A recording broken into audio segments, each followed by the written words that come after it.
যে দৃশ্য আপনারা দেখছেন তা কিন্তু একেবারেই ভিন রাজ্যের দৃশ্য বলে মনে করবেন না। এটি এ রাজ্যেরই দৃশ্য, অর্থাৎ পশ্চিমবঙ্গ। পশ্চিমবঙ্গের কলকাতা শহরের টালিগঞ্জ এরিয়ায় এই দৃশ্য দেখা গিয়েছে। আজকের দিনে দাঁড়িয়ে সমাজ সেবা করার মতন মন মানসিকতার মানুষ হাতে গোনা হয়তো কয়েকজন, আর তারই মাঝে এই ব্যক্তি অর্থাৎ শম্ভু মাহান্তি, তিনি কিন্তু অবশ্যই আছেন। তিনি তার রবিবার অর্থাৎ যে দিন আমরা সকলেই হয়তো ছুটির দিন, খাওয়া দাওয়া আনন্দ পরিবার বন্ধুবান্ধব সবাইকে নিয়ে কাটাতে চাই, সেই দিনটিই কিন্তু তিনি সাধারণ মানুষ অর্থাৎ সমাজ সেবার কাজে দিয়ে দিয়েছেন। আর এই বিশেষ চিত্রটি আপনাদের সামনে তুলে ধরছে আমাদের অর্থাৎ ভিশন প্লাস নিউজের সিনিয়র রিপোর্টার দেবারুণ চক্রবর্তী। দুনিয়ায় যখন সবাই অর্থের লোভে ছোটে, তখন কিছু মানুষ আছে যারা মানুষের জন্য এই পশ্চিমবাংলার মাটিতে দাঁড়িয়ে মানুষের জন্য মানুষের পাশে দাঁড়িয়ে কাজ করে। তেমনই একজন মানুষের সঙ্গে আজকে আমরা কথা বলতে এসেছি, মুকেশ কুমার মহান্তি, কুদঘাটে। এই মুকেশ কুমার মহান্তি বাবুর সঙ্গে একটু কথা বলে নেব। তিনি কিন্তু প্রত্যেক রবিবারই মানুষকে যে তারা খাবার দেওয়া, বস্ত্র দেওয়া, এই সমস্ত উপকারের এবং মানুষের পাশে দাঁড়িয়ে একসাথে সময় কাটানোর সাথে তিনি কিন্তু একমত থাকেন। দাদা, এই প্রচেষ্টা কেন? কেন বলতে গেলে এটা আমার ছোটোবেলা থেকেই আমার স্বপ্ন বা আমার চিন্তাধারা ছোটোবেলা থেকেই আছে যে মানুষের সেবা করব, মানুষ হয়ে মানুষের পাশে দাঁড়াবো। ইনফ্যাক্ট এটা ছোটোবেলা থেকে এই কারণেই বললাম, আমি ছোটোবেলায় একবার গোখেলেও গেছিলাম আর্মিতে ভর্তি হওয়ার জন্য, হয়তো চান্স পাইনি। খুবই গরিব ফ্যামিলি থেকে আমি বিলং করতাম, এখনও করি। তো সেই জায়গা থেকে ওই দেশভক্তি যেন আমার মন থেকে কখনোই যায়নি। সবসময় ভেবেছি সব ব্যাপারে কিভাবে আমি একটু মানুষের পাশে দাঁড়াতে পারবো। আজকে আমি যে কোনো পুজো করি, আর্চনা করি, যাই করি, পুজোটা তো হচ্ছে মনে করুন ওপর থেকে মানুষ দেখছে একটা পুজো হচ্ছে, কিন্তু তাকে লক্ষ্য করেই কিন্তু আমরা সেবাটার দিকে মেন নজর দিই। সেটা বস্ত্র বিতরণ হোক, কিংবা ব্লাড ডোনেশন ক্যাম্প হোক, কিংবা যে কোনো কিছু। এবার বললেন ব্লাড ডোনেশন ক্যাম্পও তো মানুষের বাড়ি বাড়ি হয় বা পাড়ায় পাড়ায় হয়, কিন্তু আমাদেরটাই স্বেচ্ছা কথাটাকে আমরা সবসময় বজায় রাখি। আমরা কোনো গিফট দিতে পারি না, আমি গিফট দিই না, কিছু না। স্বেচ্ছা মানে আমরা যেটা জানতাম ছোটোবেলায় যে বাবা দাদারা বাজারে যাচ্ছে, এই রক্তদান শিবির হচ্ছে, একটু রক্তটা দিয়ে আসি, এই যে স্বেচ্ছা ব্যাপারটা ছিল, সেটা আজকেকার ডেটে লুপ্ত হয়ে যাচ্ছে। তাই আমরা ওই স্বেচ্ছাটাকে আবার তুলে ধরি, ওইভাবে আমরা এগুলো করি। আর এই জিনিসটা সম্পূর্ণ আমি নিজে উদ্যোগ নিয়েছি, এবং এই সংগঠনের মধ্যে যাদেরকে এই মুহূর্তে রেখেছি তারাও আমার সাথে বলেছে তুমি সমুদা করো, আমরা তোমার সাথে আছি। তো নিজের প্রতিষ্ঠাতেই এটা করতে থাকি। এবার ভেবেছি এতদিন 20 বছর ধরে আমি মানুষের সেবা করছি, বা 25 বছর ধরে কোনো দিন কারোর থেকে 1 টাকাও কোনো দিন নিইনি। কেন? আমি ভাবতাম যে কারোর থেকে কেড়ে কাউকে খাওয়াবো, কারোর থেকে চেয়ে কাউকে খাওয়াবো, তো এটা কোনো সমাজমূলক কাজ হয় না। নিজের থেকে করব, তবেই হয়তো আমি বলতে পারবো। তো এগুলো আমি করে এসেছি, কিন্তু এখন দেখছি যে না, মানুষ মনে করে যদি আমি 1 টাকাও দিই তো ওটাও আমি দিলাম, তার মানে ওর মধ্যে আমি ইনভলভ থাকলাম। তো আমি কিছুদিন আগে ফেসবুকেও অ্যাপিল করেছি যে কেউ মনে করলে 1 টাকা দাও। আজকে মাসে 1 টাকা, মনে করুন না আমার আপনার বাড়ি প্রত্যেকের বাড়িতে 2 টাকা 5 টাকা 10 টাকা চারিদিকে পড়ে থাকে। তো কেউ যদি আমরা মাসে ওই 1 টাকাটা ঘুরিয়ে নিয়ে কাউকে দিই, সেটার থেকেও একটা বড় সমাজের হেল্প হতে পারে। যে ঠিক আছে শম্ভুদা নয় একটা শাড়ি কিনে দিল, আমি না একটা সুতোর দাম দিলাম 1 টাকা। তো এরকমভাবে যদি মানুষ চিন্তা করা শুরু করে, আমি মনে করি আসছে দিনে পশ্চিমবঙ্গে কেন পুরো ওয়ার্ল্ডে আর কোনো গরিবই থাকবে না, কিংবা মানুষ হয়ে আমরা সবাই মানুষের পাশে দাঁড়াতে পারবো। তো এইরকম আমি চিন্তাধারা রাখি। জানি না এখন অবধি কতদূর এটা মানুষে নেবে, কিন্তু মনে করুন না আমি ধর কাউকে হেল্প করলাম, আপনার পাড়ায় কিছু হলো, আমি 10,000 টাকা হেল্প করলাম। মনে করুন তো আমাকে যদি 1 টাকা দিতে হতো, তো ওই 10,000 টাকা আমি 10,000টা লোকের কে হেল্প করতে পারতাম। 10,000 লোক মানে অনেক সংখ্যক লোক। তো এই 1 টাকা দিয়ে যদি আমরা কাউকে হেল্প করতে পারি, এই কনসেপ্টটা কিন্তু শুনতে মনে হচ্ছে এরকম, আমাদের কাছে কত কোটি মানুষ আছে পশ্চিমবঙ্গে, ভারতবর্ষে। তো আমরা কত মানুষের পাশে সেই পয়সা দিয়ে আমরা দাঁড়াতে পারি। এই 1 টাকাটাও আমরা কেউ নিজের পকেট থেকে দিতে চাই না, কিন্তু আজকে যদি 1 টাকা দিতে পারি, এই 1 টাকা দিয়ে কিন্তু একটা বহুত বড় একটা কিন্তু সংগঠন বলুন, একটা কোনো নীতি বলুন, একটা কিন্তু অন্য কিছু একটা রূপ ধারণ করবে। এই চিন্তা প্রচেষ্টা নিয়ে আমি চলছি। আর এমনও দিন গেছে আমাদের, আমরা জিনিসপত্র বন্ধক রেখেও জিনিসগুলো করে থাকি, বা আজকেও যেগুলো করছি অনেক প্রবলেমের মধ্যে আছি, কিন্তু মানুষের পাশে যেই ভগবান বলুন, আপনাদের বাবা মার আশীর্বাদ বলুন, দাঁড়াবার যে আমাকে সৌভাগ্য দিয়েছে, এটা আমি মনে করি যে কোনো একটা পূর্ব জন্মের কিছু ফল হবে যে আমি এরকম চিন্তাধারা রাখি। এটা যদি সমাজের প্রত্যেকটা মানুষ রাখতো, যাদের কাছে সত্যি ভগবান কিছু দিয়েছে, তারা যদি রাখতো, তবে কিন্তু আজকে এই কষ্ট হতো না মানুষের। কত আমি রাস্তা দিয়ে যাই দেখি কত মানুষ রাস্তায় পড়ে আছে, খেতে পাচ্ছে না, জামা কাপড় ময়লা, রাস্তায় ঘুমাচ্ছে, আমার খুব কষ্ট লাগে। এই চিন্তা করেই আমি আজ থেকে 15 বছর আগে 15 বছর আগে আমি এই চ্যারিটিটা খুলি। তখন আমি নিজে এরকম করতাম, করতে করতে অনেক দিন করেছি, আর চালাতে পারি না, আবার বন্ধ হয়েছে। আবার ওরকম একটা জেগে উঠেছে যে না আবার করব। এই আমি একটা অ্যাম্বুলেন্স নেওয়াবো ঠিক করেছিলাম, করে উঠতে পারিনি, এখন আবার ভেবেছি। আপনি বলবেন শম্ভুদা অ্যাম্বুলেন্স তো পাড়ায় অলিতে গলিতে সব পাড়ায় আছে, সব ক্লাবে আছে, তুমি এমন কি অ্যাম্বুলেন্স না হবে যেটার জন্য তুমি আজকে আমাদের সামনে বলছো? হ্যাঁ, আমি যে কনসেপ্ট বা আমি যে চিন্তা রাখি ওগুলো সবাই রাখে না, সম্পূর্ণ বিনাময় পয়সায়। আজকে আপনি ভাঙড়ে যাবেন এত কিলোমিটার 1000 টাকা, আপনি পিজিতে যাবেন 1500 টাকা, আপনি আরও দূরে যাবেন 2000 টাকা। অ্যাম্বুলেন্স চাই কি চায় না? একটা তো পারিশ্রমিক নেয়, তো ওটা তবে আর তবে আর মানুষের আর সেবা কোথায় হলো? তবে আর অ্যাম্বুলেন্স ফ্রিতে কোথায় হলো? তাই না? আমি এমন অ্যাম্বুলেন্স করব ঠিক করেছিলাম যেটা সম্পূর্ণ আমরা তেলটাও আমাদের পয়সা থাকবে, ড্রাইভারও আমাদের পয়সা, আর গাড়িও আমরা নিজেরা করব। তো এরকম চিন্তা আমি অনেক দিন ধরে রেখেছি, করে উঠতে পারছি না।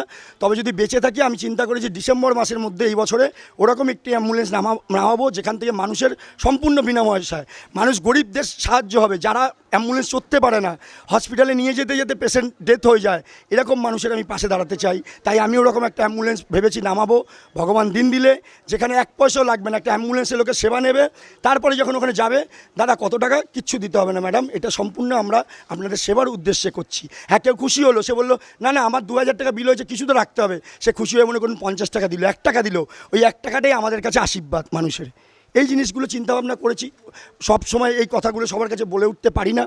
আপনারা এসছেন স্বইচ্ছায়, যে দেখেছেন কোথাও সোশ্যাল মিডিয়া কিংবা কোথাও, যে এই ছেলেটা সত্যি তো পাড়া প্রতিবেশী তো খোঁজ নিয়ে দেখেছেন, এ তো কারোর থেকে কোনো দিন 1 টাকাও নেয়নি, কোনো চাঁদা তোলে না, ডোনেশন তোলে না, তবে কেন ছেলেটা এরকম করে? আমি কোনো পার্টি পলিটিক্স কোনো কিছুর সাথে আমি অ্যাক্টিভ নয়, কোনো কিছুর সাথে আমি যুক্ত নেই, আমি শুধু মানুষের সাথে যুক্ত। কারণ একটা মানুষের প্রথম পরিচয় হওয়া উচিত সে একটা মানুষ, আর তার দ্বিতীয় কোনো পরিচয় হয় না। সে কোন জাতের, কোন ধর্মের, কোন পার্টি করে, কিচ্ছু যায় আসে না, আমার কাছে কোনো কিছু ম্যাটার করে না। সে একটা মানুষ, তার একটাই পরিচয়, সে মানুষ। আর আমি মানুষ হয়ে মানুষের পাশে দাঁড়াতে চাই আর থাকতে চাই। কালকে তো জন্মদিন গেছে শুনলাম, বৃদ্ধাশ্রম গেছেন, কি করেছেন? দেখুন, কালকে জন্মদিন গেছে, বাবা ভোলেনাথ আমাকে কৃপা করেছে বলুন, বা যে কোনো কিছু আমি খুব একটা ভালো পেয়েছি। আমাদের মহাকাল বাবার ওখানে মহাকালের যে একটা রূপ নিয়ে ওখানে ডলি হয় উজ্জয়নে, ওরকম একটা রূপ আমাদের মানিকতলার কিছু ছেলেরা, শ্যামবাজারের কিছু ছেলেরা নিয়ে এসেছিল। হঠাৎ করে জানা নেই শোনে নেই, কালকে কিছু সংখ্যক মানুষ আমার সাথে হঠাৎ জুটে গেল। তারা বললো দাদা তুমি আমাদের সাথে থাকবে। আমি কালকে ভূতনাথে টাইম কাটিয়েছি এবং আমরা ওনার মূর্তি নিয়ে আমরা ভূতনাথে দর্শন করি, ওখানে দিয়ে এসেছি। তারপরে আমরা দুপুরবেলায় আমি আমার ফ্যামিলিকে টাইম দিয়েছি, আমার বউ বাচ্চাকে একটু টাইম দিয়েছি। তারপরের টাইমটাই আমরা বেছে নিয়েছিলাম হচ্ছে বৃদ্ধাশ্রমে। আমরা এর আগেও বৃদ্ধাশ্রমে গেছি, তাকে আমি বলে এসেছিলাম আমার বার্থডের দিন সবাইকে বস্ত্র বিতরণ করা হবে। এবং আমি যারা ছেলেরা আছে তাদের তো কেউ দেখে না, সবসময় বস্ত্র বিতরণ শুনি। ছেলেদের জন্য কি দেওয়া যেতে পারে, ওদের ওখান থেকে বলেছিল এদেরকে সবাই ট্র্যাক প্যান্ট দিন, সেগুলো করেছি। তাদের সাথে টাইম কাটিয়েছি এবং রাত অবধি তাদেরকে খাইয়ে আমরা তাদের পাশে দাঁড়িয়ে তাদেরকে একটু সেবা দিতে পেরেছি, এটাই অনেক বড় আমার কালকে দিনটা গেছে। তারপরে রাত্রিবেলা আবার ভূতনাথ গেছি, কিছু ভাইয়েরা ওখানে অ্যারেঞ্জমেন্ট করেছিল কেক কাটার। কালকের দিনটা সারাদিন আমি মানুষের সাথেই ছিলাম বলতে পারেন, আর খুব খুশিতে কেটেছে, যেহেতু একটু মানুষের সেবা করতে পেরেছি, মানুষ হয়ে পাশে দাঁড়াতে পেরেছি। আমার তো মা নেই, তো এই মাদের মধ্যে আমি নিজের মাকে দেখি আর বুক ফেটে যায় যখন কোনো মা কষ্টে থাকে। আর ওই অনাথ আশ্রমে গিয়ে যখন দেখি মারা আমাকে জড়িয়ে ধরছে, ভালোবাসছে, কারোর বয়স 93, কারোর বয়স 75, কারোর বয়স 85, তারা আমার সাথে একটু নাচ গান করছে, মজা করছে। আমি তখন মনে করি এর জন্য আমি জন্মেছি, যে সেই মাদের মুখে একটু হাসি তুলে দিতে পারি। আজকে বৃদ্ধাশ্রম কাদের জন্য হয়েছে? আমার আপনার অনেক এরকম লোক আছে যাদের জন্য এই বৃদ্ধাশ্রমগুলো তৈরি হয়েছে। সবাই যদি নিজের মাকে ভালোবাসা শুরু করি আর অন্যের মাকে নিজের মা বলে মনে করি, তবে মনে হয় না বৃদ্ধাশ্রমের কোনো দিন দরকার আছে। তবে কিন্তু মানুষ হয়ে মানুষের পাশে দাঁড়ালে আর বৃদ্ধাশ্রম থাকবে না, আর কোনো মায়ের চোখের জল থাকবে না। আর আমরা যে নিজেকে মানুষ বলি, এই মানুষ তখনই আমরা হব যখন মাকে সেবা করতে পারবো। কারণ মানুষ কথার প্রথম অক্ষর হচ্ছে মা, মানুষ আসছে মা দিয়ে। তো মাকে যদি আমরা ভালো না বাঁচতে পারি, মায়ের যদি আমরা সেবা না করতে পারি, তবে আর কিসের মানুষ হলাম? তাই সেই মাদের পাশে কালকে আমি টাইম কাটিয়ে খুব ভালো আমার দিন কেটেছে গেছে। এবং সবথেকে বেস্ট আমার বলতে পারেন, যখন আমি এরকম কোনো অ্যাক্টিভিটিস করি, আমি অনেক সময় ব্লাইন্ড স্কুলেও যাই, অন্ধ বাচ্চাদের পাশে এরকম বার্থডের সময় আমি টাইম কাটাই, বা অনাথ বাচ্চাদের পাশে, তখন আমার মনে হয় যে আমি জীবনে অনেক পুণ্য করেছি, তবে হয়তো আজকে এদের পাশে দাঁড়াতে পেরেছি আর মানুষ হয়ে মানুষের সাথে থাকতে পেরেছি। আমার একটা জমি আছে কবরডাঙ্গায়, ওটা আমি রিসেন্ট আমার খুব টাকা পয়সার দরকার বিক্রি করতে যাচ্ছিলাম, আমার মাথায় এরকম চাপলো না এটা রেখে দিই, ভবিষ্যতে ভগবান দিন দিলে এখানে একটা অনাথ আশ্রমের আশ্রম করব বা বৃদ্ধাশ্রম করব, যেখানে আমার মাদেরকে আমি সেবা করব। এইগুলো নিয়ে চিন্তাভাবনা নিয়ে চলছে। জানি না বাদ বাকি আপনাদের আশীর্বাদ, ভগবানের আশীর্বাদ, বা আপনি আল্লাহ বলুন, খুদা বলুন, যে কোনো কিছু, আপনি জিসাস বলুন, কেউ তো আছে একটা গড, যার একটা পাওয়ার আছে, সেই পাওয়ার যদি আমাকে কোনো দিন দেয়, তো আমি নিশ্চয়ই মানুষ হয়ে মানুষের জন্য এমন কিছু করতে।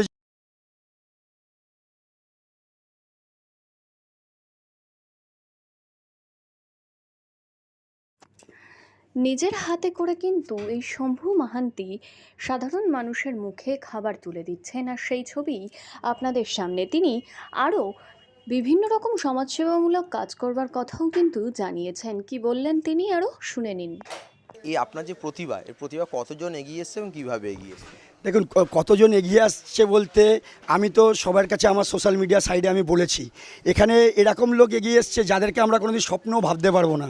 এখানে আপনি দেখবেন একজন কাকিমা আছে বসে, উনি এখন সেবা নিচ্ছেন। তো উনি ওনাকে একবার দেখিয়ে নেবো, একটু সর, ওই যে ওই যে কাকিমাকে দেখান একটু, ওই কাকিমা, হ্যাঁ, চশমা পরে আছে। তো এই যে কাকিমা আছে, ইনি আমাদের মধ্যে সেবা নিচ্ছেন। ইনি একদিন এসে বলল, শম্ভু তুমি এত ভালো কাজ করছো বাবা, আমার ছেলে হলেও হয়তো এরকম করতো, বা আমরা শিক্ষা দিতাম, তুমি এত ভালো শিক্ষায় শিক্ষিত, এরকম কাজ করছো, আমি তোমার পাশে আছি। আরে কী বলছো কাকিমা, তুমি পাশে আছো? কাকিমা এখানে সেবা নিতেই আসতো। কাকিমা বলছে, হ্যাঁ আমি তোমার পাশে আছি, আমি তোমার কিছু হেল্প করতে চাই। আর যে দেখুন, এগুলো আপনি মানুষ হয়ে মানুষের হেল্প করবেন, এখানে আমি বাধা দেওয়ার কেউ না, এরকমও কোনো কনসেপ্ট না যে আমি একা করব, আমি সব সর্বসর্ব, এরকমও কেউ না। নিশ্চয়ই করতে পারেন, আপনি যা মনে হয় আপনি হেল্প করতে পারেন। তো কাকিমা একদিন এসে আমার হাতে 200 টাকা দিয়েছে। আমার কাছে ওই 200 টাকা যেন 2 লাখ টাকা, 2 কোটি টাকার সমান হয়ে দাঁড়িয়েছে। যে মানুষটা সেবা নিতে আসছে, সে জাগৃত হয়ে বলছে যে আমি তোমার হেল্প করতে চাই, আমি তোমার পাশে আছি বলে সে 200 টাকা দিল। ওই 200 টাকা আমার কাছে 2 কোটি টাকার সমান। এবং আমি খুশি হয়ে, আমার মন এত আবেগে ভেসে গেছিলো, আমি বলেছি কাকিমা, আমরা তো গণেশ পুজোর সময় অনেক বাচ্চাদের প্রাইজ দিই, খেলাধুলা করাই বা বস্ত্র বিতরণ হয়, ওদিন আপনাকে আমি একটা প্রাইজ দেবো। যেরকম আজকে টিভিতে দেখা যায় অনেক লোককে প্রাইজ দেয়, তারা অনেক কিছু হয়তো জীবনে করেছে বা ভারতবর্ষের জন্য করেছে। তো আমি অত লোককে তো চিনি না, জানি না, কিন্তু আমার কাছে ওই কাকিমা কিন্তু জীবনে এই যে এগিয়ে এসে বলেছে যে সেবা নেয়, সে বলছে আমি তোমাকে হেল্প করব, আমাকে সে 200 টাকা হাতে দিয়ে গেছে একবার, ওটা আমার কাছে অনেক বড় জিনিস। এবং এরকম মানুষকে আমাদেরকে সমাজের কাছে তুলে ধরা উচিত, যে একটা গরিব হয়ে, একটা আমরা যেরকম নির্মল ঘরের মানুষ, আমরা একটা গরিব মানুষ, আমরা এরকম ভাবছি, তো কেন তারা ভাবতে পারে না? তো এরকম মানুষকে আমি তাই একটা প্রাইজ দিতে চাই। এবং আমাদের সাথে এসছে তারজু, যাদের নিজস্ব রেস্টুরেন্ট আছে, কিচেন, তারা, সে বলছে আমাদের তো তারজু দেখা, ওই যে তারজু, ওর ওয়াইফ এই যে এদিকে এসছে, ওর ওয়াইফ, তো এদের নিজস্ব রেস্টুরেন্ট আছে। এরা বলছে দাদা আমরা তো রেস্টুরেন্টে মানুষের কে খাওয়াই, ঠিক আছে, তার বিনিময়ে আমরা তো আমাদের পারিশ্রমিক নিই, কিন্তু কোনো দিন তো দাদা এরকম ভাবিনি যে এইভাবে রেস্টুরেন্টে আমরা থাকলেও আমরা কারো সেবা করতে পারি। তো ঠিক আছে দাদা, আমরা সারা সপ্তাহ বা সারা মাস মানুষের সেবা করি, মাঝে মধ্যে আমি তোমাদের এখানে এসে কোনো তরকারি দেবো, বা কখনো এসে আমি হয়তো রাইসটা বানিয়ে দিলাম, তুমি তরকারি বানিয়ে দিলে, বা আমি তরকারি বানিয়ে দিলাম, তুমি রাইস বানিয়ে দিলে, আমরা এরকম এসে তোমাদের কখনো কখনো হেল্প করবো। আর তার জন্য যখন ইচ্ছা, যেভাবে ইচ্ছা নিজের ঘর মনে করে করতে পারিস, কারণ এখানে আমার কোনো ব্যাপার না, আমার হচ্ছে একটা উদ্যোগ নিয়েছি, এবার মানুষ এটাকে বড় করে তুলবে, তখনই তো এটা সাকসেস হবে। আমি যদি এসে বসে থাকি একা, শুরু থেকে আমি খেতে দেবো, আমি করব, তো এইভাবে কোনো দিন কোনো মহৎ জিনিস, বড় জিনিস হয় না। আমি একদম সৎ মনে করি, তার জন্য যে কোনো মানুষ, যে কোনো শ্রেণীর মানুষ, যে কোনো ধর্মের মানুষ এসে এটাকে নিজের মনে করে করতে পারে। তার জন্য আমার কোনো পারমিশনের দরকার পড়বে না, আমার কোনো অনুমতির দরকার পড়বে না, আর আমার বাড়িরও পড়বে না। তার জন্য দেখুন, আমি আগে ভাড়া নিতাম চেয়ার টেবিল, এখন আস্তে আস্তে পয়সা জমিয়ে আমি নিজে চেয়ার টেবিল কিনেছি, আমি নিজে। আর এবার ঠিক করেছি ফ্যান কিনবো। কেন? এবার আপনি বলবেন তুমি এগুলো যে বলছো, হ্যাঁ আমি অনেককে ফ্যান দিই, অনেক ক্লাবে বলুন, অনেক মানুষকে বলুন আমি দিই, কিন্তু আমার কিন্তু কারোর থেকে চাইতে পারবো না, আমার সে মনও না, আমি চেয়ে কিছু করবো ভাবিও না। কেউ যদি স্বেচ্ছা এসে দেয় যে ঠিক আছে আমি 2টো ফ্যান দিলাম, এরা হাওয়া খাবে, হাওয়াটা কে খাবে? আমার বাড়ির লোক না, খাবে কারা? মানুষে খাবে। তো এগুলো সব নিজের স্বেচ্ছায় লোকে করতে পারে, এখানে আমি কোনো বাধা দিতে পারি না। এরকম অনেক ভাইরা আছে যারা অন্য ওয়ার্ডে থাকে, অন্য জায়গায় থাকে, তারা এখানে এসে সেবা দিচ্ছে। মানিক আছে, এদিকে আমাদের টুবাই আছে, অন্য ওয়ার্ডে থাকে, এইদিকে আছে আমাদের টুকাই আছে, এরা সব অন্য অন্য ওয়ার্ডে থাকে, কিন্তু আমার এই সৎ কাজ বা ভালো কাজ অনেক বছর ধরে এরা দেখছে, তাই এরা ভেবেছে যে দাদা নিঃস্বার্থে এগুলো করে, তা আমরা দাদার পাশে আছি। তারা যে পার্টি করুক, যে ধর্মের হোক, যে কোনো কিছু হোক, দাদা সবার জন্য ভাবে, তা আমরা দাদার পাশে আছি বলে নিজের ঘর মনে করে এরা এসে মানুষ হয়ে মানুষের পাশে দাঁড়িয়ে সেবা করে। এটাই আমার প্রাপ্য। এইগুলো এতদিনে আমি লোক কুড়িয়েছি, ব্যাস। এদিকে আমাদের মাসিরা আছে যারা অন্য ওয়ার্ডে থাকে, এখানে শরীর খারাপ নিয়ে এসে লোকের সেবা করে, তাই না? তো এইটা যদি আমি জাগ্রত পুরো পশ্চিমবঙ্গের মানুষ, পুরো ওয়ার্ল্ডের মানুষের কাছে করতে পারি, তবেই গিয়ে একটা দিন আমাদের সমাজ থেকে গরিবই যাবে, কিংবা অনেক মানুষ খুশি থাকবে, হাসি খুশি থাকবে, আমাদেরও মন ভালো থাকবে, শান্তিতে থাকতে পারবো। আরেকটা কথা না বললেই নয়, আমি রিসেন্ট কিছুদিন আগে জামা কাপড়, মানে কালারিং জামা কাপড়ও পরা ছেড়ে দিয়েছিলাম। আমি গোল্ড খুব ভালোবাসি, গোল্ডও পরা ছেড়ে দিয়েছিলাম ডিউ টু এই যে আমি সব জায়গায় যাই, এত গরিবী, এত কষ্টে মানুষরা, আমার আর ভালো লাগে না, সব ত্যাগ করে দিয়েছিলাম। লাস্টে আমারই কিছু ভাইরা আছে, ঘরের লোকরা আছে, কিছু গুরুদেবরা আছে, তারা বলছে না, এইভাবে করলে তুমি সমাজের সেবা করতে পারবে না, তুমি যেটা পরো, যেরকম কালারিং জামা কাপড় পরো ওইগুলোই পরো, ওটাই ভগবান তোমায় ভালোবাসে, বা আমরা তোমায় দেখে এসেছি ভালোবাসে, তুমি এত কষ্টে থাকবে, ভালো লাগে না। তারা আবার বলাতে আমি রিসেন্ট করে আবার পড়া শুরু করলাম এই বার্থডের আগের দিন থেকে, নইলে আমি এগুলোও পড়া ছেড়ে দিয়েছিলাম, আমার একদম ভালো লাগে না এইসব। ঠিক আছে। হ্যাঁ, আমরা কিন্তু মানুষ হয়ে মানুষের পাশে থাকা নিয়ে এই যে কাজকর্ম, সেই কাজকর্ম কিন্তু আমরা অনেক রকমভাবে অনেককে দেখেছি, কিন্তু তা কিন্তু কোনো একটা কালারিত হতো। এটা কোনো কালার ছাড়াই তিনি কিন্তু মানুষ হয়ে মানুষের পাশে দাঁড়িয়ে তার কর্ম এবং তার যে মানুষের জন্য কাজ করা, তা কিন্তু দিনের পর দিন তিনি এগিয়ে নিয়ে যাবে। অ্যাম্বুলেন্সের যে কথা তিনি বললেন, তা কিন্তু আমরা প্রচণ্ড আগ্রহী হয়ে গেলাম যে মানুষ যদি এরকম সেবা, যদি আজকে ওনার মতন আরও 10 জন দাঁড়িয়ে যদি এই সেবা মানুষের কাছে এনে দেয়, তাহলে কিন্তু বাংলার মানুষ অনেক উপকৃত হবে। পয়সার জন্য অটো বা রিক্সাতে যেতে গিয়ে কাউকে মৃত্যুর করে ঢলে পড়তে হবে না। এই প্রতিভা সারা পশ্চিমবঙ্গে প্রত্যেক ঘরে ঘরে ছড়িয়ে আসুক, এই ছিল আমাদের আশা থাকবে, এবং এই প্রতিভা ছড়িয়ে আসা নিয়েই কিন্তু বাঁচবে মানুষ। ক্যামেরায় সৌমিক মহাজনের সাথে Debarun Chakraborty, vision plus news, Kolkata.